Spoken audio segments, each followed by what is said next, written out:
এক হচ্ছে যেভাবে ভোগান্তির মধ্যে পড়তে হয়েছে সাধারণ মানুষকে, সেটা কিন্তু এতটুকু লঘু করে দেখানোর কোনো কারণ নেই। দ্বিতীয় কথা হচ্ছে বিএলওর কিন্তু এখানে মৃত্যু হয়েছে, সেটা যেমন সত্যি। ভিন রাজ্যের কথা বলছেন, বিজেপি শাসিত রাজ্যে সুইসাইড নোট লিখে ভিডিও রেকর্ড করে এসআইআর এর কাজের চাপের জন্য সুইসাইড করতে বাধ্য হচ্ছেন, এই অভিযোগ পর্যন্ত সামনে এসেছে। ফলত এসআইআর এর নামে ভোগান্তি হচ্ছে মানুষের, এটা এই রাজ্যে যেমন সত্যি, ভিন রাজ্যে সমানভাবে সত্যি। কিন্তু বর্তমান পরিস্থিতি নিয়ে দ্রুত বিশ্বনাথ চক্রবর্তী। গতকাল মুখ্যমন্ত্রীর বক্তব্য আমার কাছে ভীষণ ইম্পর্টেন্ট। মুখ্যমন্ত্রী বলেছেন 1,20,00,000 লোকের নাম ভোটার তালিকাতে থাকবে না, বাদ যাবে। আমি জানি না what Suvendu Adhikari things today, Mamata Bandyopadhyay things tomorrow.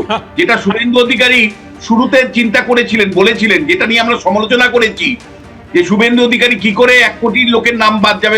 আমি বলছি আপনি শুভেন্দু অধিকারী যেটা ভাবেন মমতা বন্দ্যোপাধ্যায় পরে ভাবেন, নাকি উল্টো? তো মমতা বন্দ্যোপাধ্যায় আগে 2 কোটি নাম বাদ যাবে বলেছেন, একদমই উল্টো, এখন 1 কোটি বলেছেন।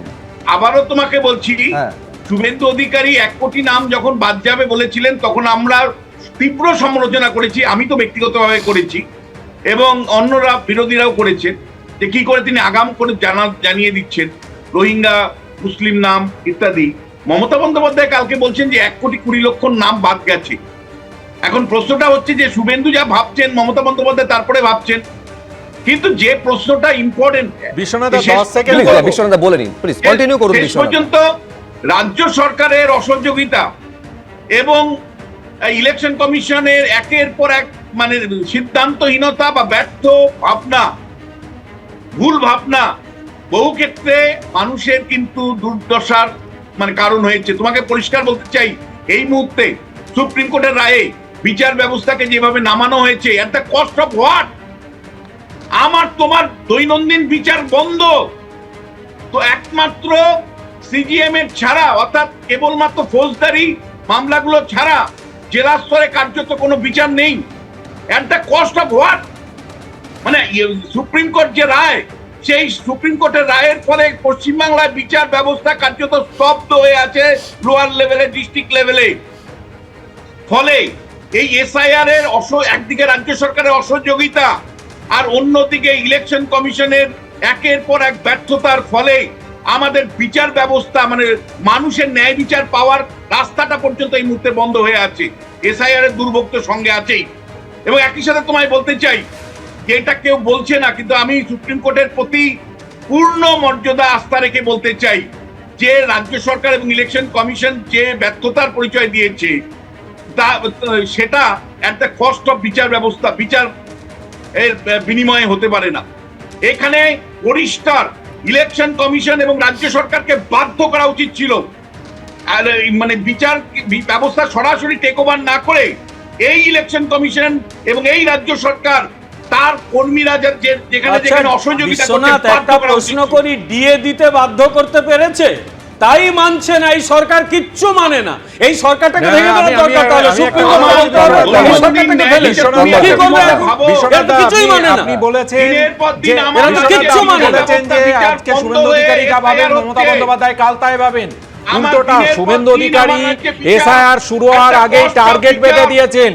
আর আজকে যেটা ঘটেছে সেটা হচ্ছে, দেখা যাচ্ছে অলরেডি 58 লাখ বাদ গেছে এবং ভবিষ্যতে 1,30,00,000 লোকের। দেখুন, আমার মূল প্রশ্ন হচ্ছে যে এইরকম একটা পরিস্থিতিতে বিচার বিভাগকে হস্তক্ষেপ করতে হচ্ছে, এটা মোটেও কোনো একটা দেশের গণতান্ত্রিক পরিস্থিতির ক্ষেত্রে ভালো বিজ্ঞাপন হতে পারে না। সুপ্রিম কোর্টকে যখন বারে বারে এই কথা বলতে হয় যে এক্সট্রাঅর্ডিনারি পরিস্থিতি তৈরি হচ্ছে, 142 আর্টিকেলের একেবারে যেটা সংবিধান প্রদত্ত যে ক্ষমতা সেইটা ব্যবহার করতে হচ্ছে, এটা কখনো একটা ভালো দৃষ্টান্ত হতে পারে না। আপনারা জানেন যে সর্বোচ্চ আদালতের নির্দেশ মেনে এই মুহূর্তে লজিক্যাল ডিসক্রিপেন্সির যে নথি যাচাই এবং নিষ্পত্তি, সেই কাজ বিচারকেরা করছেন। এবার জুডিশিয়াল অফিসারদের যে ঘাটতি, সেটা মেটাতে ঝাড়খণ্ড এবং ওড়িশা থেকে আনা হচ্ছে সিভিল জজদের। আমি শুরুতে আপনাদের প্রতিবেদনটা সামনে রাখবো, তারপর আমার অতিথিদের কাছে ফিরছি। দেখুন, শনিবার প্রকাশিত হতে চলেছে ভোটার তালিকা, কিন্তু এখনো লজিক্যাল ডিসক্রিপেন্সির আওতায় বহু নাম রয়েছে, তাদের নথি পরীক্ষা বাকি রয়েছে। সুপ্রিম কোর্টের নির্দেশ মতো তাই এই প্রক্রিয়া চলবে। শনিবার ভোটার তালিকা প্রকাশ হওয়ার পরও নাম যুক্ত হতে থাকবে। ইতিমধ্যেই এ রাজ্যের বর্তমান ও প্রাক্তন বিচারকরা নথি পরীক্ষা করছেন, কিন্তু কাজ বাহার প্রমাণ, সময় অত্যন্ত কম। এই পরিস্থিতিতে এবার সুপ্রিম কোর্টের নির্দেশ মেনে জুডিশিয়াল অফিসারদের ঘাটতি মেটাতে ঝাড়খণ্ড ও ওড়িশা থেকে আনা হচ্ছে সিভিল জজদের। তারাও এসআইআর এর কাজ করবেন। ওখানে মিটিং হলো, মিটিংয়ে ওনারা বললেন যে ঝাড়খণ্ড থেকে আর ঝাড়খণ্ড থেকে এবং উড়িষ্যা থেকে কিছু জাজ আসতে পারেন। তো যদি জাজরা আসেন তাদের জন্য সমস্ত ব্যবস্থা করা হবে এবং তাদের জন্য ইউজার আইডি ক্রিয়েশন, প্রশিক্ষণ ইত্যাদি সব ব্যবস্থা আমরা করব। কতজন আসবে স্যার কিছু বলেছেন? না, সংখ্যাটা বলেনি, ওই 200-র কাছাকাছি বলছেন, কিন্তু অ্যাকচুয়াল সংখ্যা ওনারা পাবেন। লজিক্যাল ডিসক্রিপেন্সির আওতায় এখনো কত আপত্তি নিষ্পত্তি হয়েছে, কত বাকি আছে, কোনোটাই এখনো নিশ্চিত করে বলতে পারছে না মুখ্য নির্বাচনী আধিকারিকের অফিস। এখন পর্যন্ত যেটা আছে একটা 530 জুডিশিয়াল অফিসার যেটা আছে ডিপিউট হয়েছে, যার মধ্যে অ্যাবাউট 270-280 যেটা আছে অলরেডি কাজ করছেন। বাকি যেটা যোগ দেবেন কাজ করে ওটিপি তৈরি হচ্ছে, ওদের ড্যাশবোর্ড তৈরি হচ্ছে।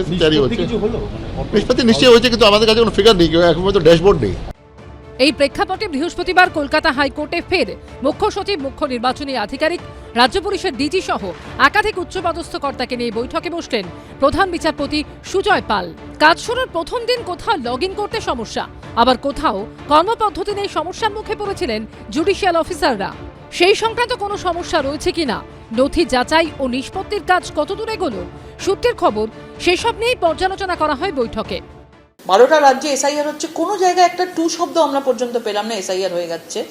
কিন্তু এই বাংলায় এরকম একটা পরিস্থিতি এই রাজ্য সরকার তৈরি করেছে যে আজকে সুপ্রিম কোর্ট বলতে বাধ্য হয়েছে যে বাইরে থেকে এতজন অফিসার আসুক।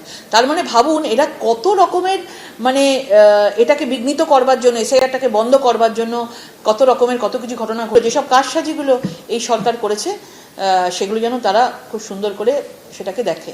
নির্বাচন কমিশন তার দায়িত্ব পালন করতে ব্যর্থ হয়েছে, বিজেপির দলদাস হয়ে গিয়ে সিস্টেমটাকে 12টা বাজিয়ে ছেড়ে দিয়েছে বলেই তো জুডিশিয়ারিকে ইনভলভ করতে বাধ্য হয়েছেন আদালত।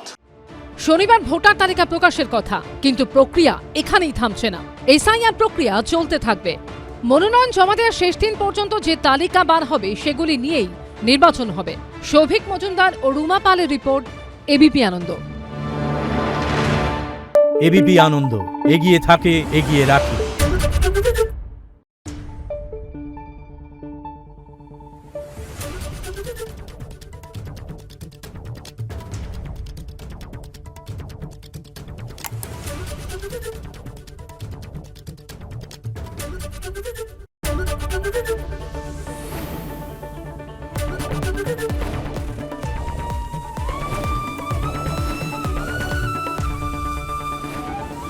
এবিপি আনন্দ, এগিয়ে থাকে, এগিয়ে রাখে।